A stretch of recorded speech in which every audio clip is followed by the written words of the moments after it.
Hi friends, here we are with another book for our Read Across America map. Today's book, Marshmallow by Clare, Turlay, Newberry, comes from the state of Oregon, way up here on the west coast of our map.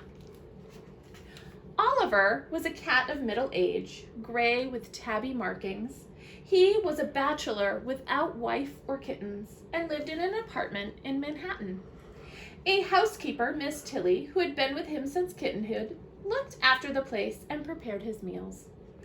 Many a cat had to catch his dinner before he could eat it, but Oliver was lucky. When he was hungry, all he had to do was mention it to Miss Tilly, and she would go to the refrigerator and get out his liver or chopped beef. Peace and quiet was what he wanted. As Oliver never went out, he did not know that the world was full of other animals. How could he, when he'd never met any of them, socially or otherwise? The only mice in his life were the gray flannelette ones filled with catnip that he received at Christmas, and the nearest thing to a rabbit he had ever seen was a stuffed plush Easter bunny that had been given to Miss Tilly with a box of candy. But Oliver did not care. Peace and quiet was what he wanted, and his meals on time. Life, however, cannot always be like that. One day, Miss Tilly called him from the kitchenette. "Kitty, kitty," she called, "come here. I have a surprise for you." "Prow," replied Oliver, and he hurried to the kitchenette, expecting to find dinner served in its usual place under the sink. But it wasn't dinner this time. Miss Tilly really did have a surprise for him. She was smiling at something she held in her two cupped hands. It was small and white and furry. "What do you think of this, Oliver?" she said. "Its name is Marshmallow." She held the furry thing to her cheek for a moment, as though it were very nice indeed, and then she set it on the floor. It had tall ears, pink eyes, a wiggly nose, and twitchy whiskers. And to Oliver's dismay, it was alive! Oliver was appalled. He took one wild look at the creature, then squinched his eyes tight shut, as if he could not bear the sight of it. "Oliver, what is the matter with you?" cried Miss Tilly.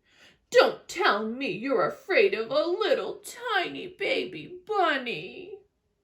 But Oliver was afraid.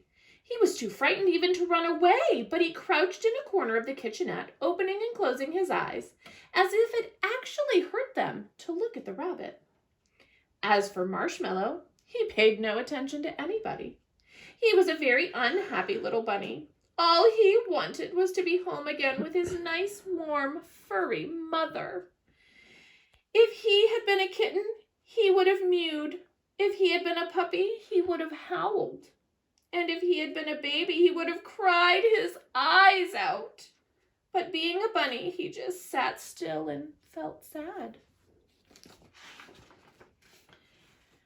However, he cheered up a bit when he had his dinner. A raw carrot with its green top and a bowl of rolled oats, dry, not cooked the way that people like them. The bowl said D-O-G on it. For the shop where Miss Tilly had bought Marshmallow did not have any dishes with rabbit or bunny on them. But as Marshmallow could not read, he did not know much. It did not much matter. As he ate the green carrot top first, for he was thirsty, then he munched part of the carrot. After that, he tried the rolled oats, eating with little quick nibbles. Crunch, crunch, crunch, and with his front paws in the dish. When he finished eating, he hopped into the bowl and took a nap. That night, Marshmallow slept in the bathroom. Miss Tilly made him a bed out of a folded towel so he would be comfortable. But it was not the same as having a soft, furry mother to cuddle against. Still, he did not cry. Nor did he yowl for his breakfast the next morning. "If only you were nice and quiet like that, Oliver," yelled Miss Tilly when Oliver woke her, as he always did, with frantic scratchings and meowings at her bedroom door. He was even earlier than usual this morning because he was so excited over having a new animal in the house. Miss Tilly warmed some chopped beef for him, gave Marshmallow another carrot, and made herself some coffee and toast. Then she sat down at her typewriter and wrote, "A poem in praise of rabbits. A bunny is a quiet pet. A bunny is the best thing yet. A bunny never makes a sound. A bunny's nice to have around. Puppies whimper, bark, and growl. Kittens mew, and tomcats yowl. Birdies twitter, chirp, and tweet. Moo cows moo, and lambkins bleat. Some creatures bellow, others bray. Some hoot or honk or yap or neigh. Most creatures make annoying noises, even little girls and boys. A bunny, though, is never heard. He simply never says a word. A bunny's a delightful habit.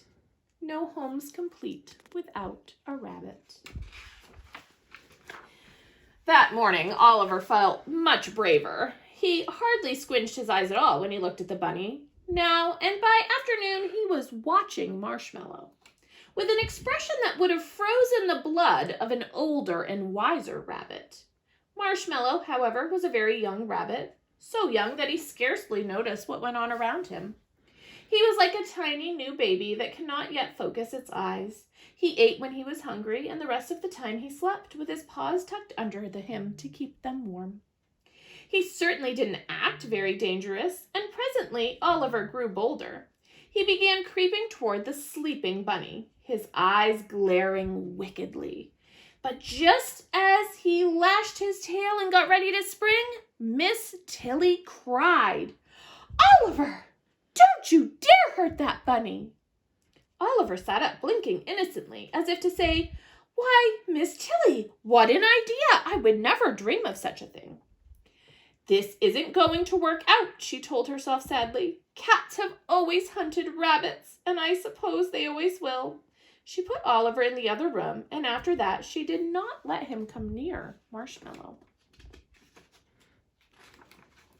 Soon Marshmallow began to notice more, just as any baby does, as it grows up. He went lopping about the apartment, sniffing things and then tasting them, and nearly everything seemed to taste pretty good. He nibbled the rugs, working very hard in one place until he gnawed a bare spot before moving on. He stood on his hind legs and yanked books off the bookcase. He chewed the chair and the table legs, and every time Miss Tilly sat down for a moment, he came hopping up cheerfully to untie her shoelaces. He was a very busy little bunny. Marshmallow was the only live rabbit Miss Tilly had ever known personally, and she was surprised to find that he nibbled so many things besides carrots. She wrote another poem on her typewriter, which she called "A Solemn Warning to Rabbit Lovers." A bunny nibbles all day long. A bunny doesn't think it's wrong. He nibbles mittens, mufflers, mops. He only pauses when he hops.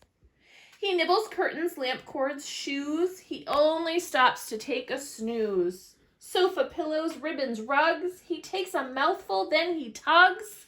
Galoshes, boxes, books, and string. A bunny nibbles everything. Whenever Miss Tilly went out, she left the two animals in separate rooms, for she did not trust Oliver.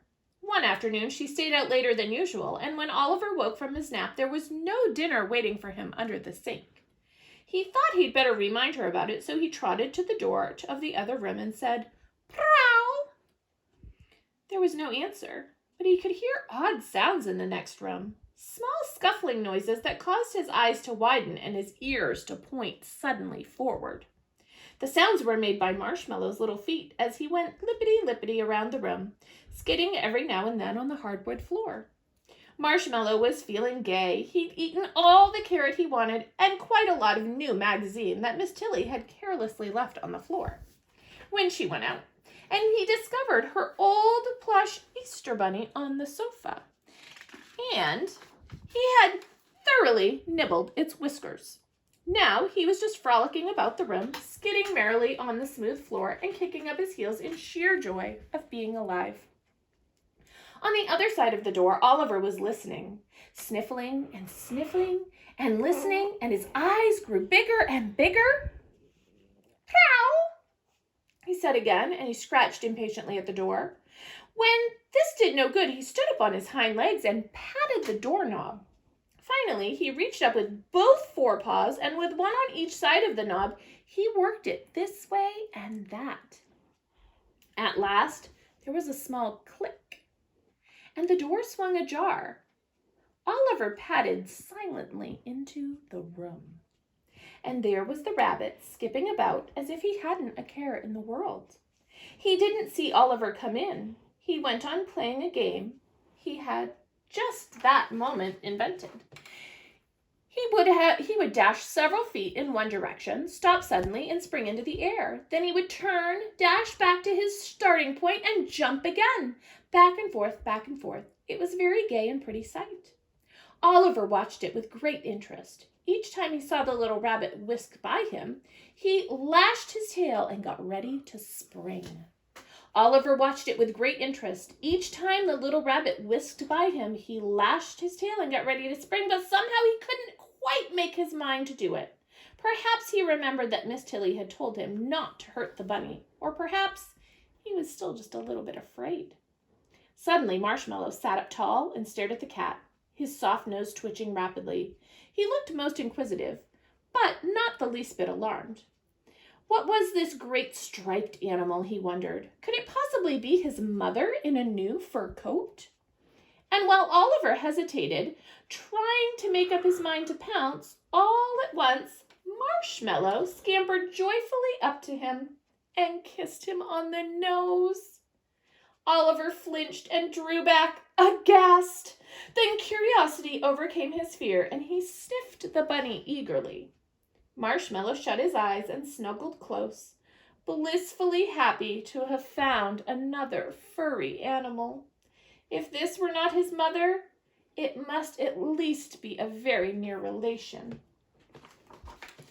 Even when Oliver opened his jaws and took hold of him with his teeth, Marshmallow was not afraid. He lay quite still, and the next moment Oliver had let go and was licking his face as tenderly as any mother cat would her kittens. And like a mother cat, he licked the fur in the wrong direction so that it stood on end and looked all mussed up. But Marshmallow did not mind. He was so happy to have a mother's care at last. When Miss Tilly got home, she found them asleep on the floor, Oliver's head resting upon Marshmallow as though he were a little white fur pillow. After that, she let them play together every day, for she saw that they were friends. They romped like two kittens, and wherever the cat went, Marshmallow followed, lippity-lippity, right at his heels, and whenever Oliver laid down to take a nap,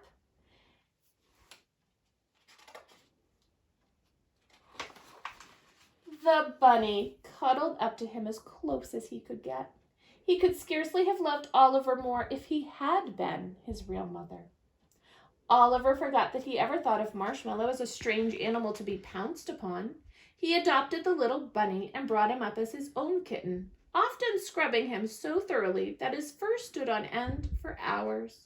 And although Oliver never said so, I cannot help thinking that in time he came to agree with Miss Tilly that a bunny's a delightful habit, no home's complete without a rabbit.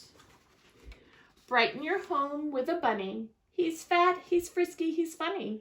He's soft, he's downy, he's cute, he's clowny. Oh, brighten your home with a bunny. And that's the story of Marshmallow. See you again soon, friends.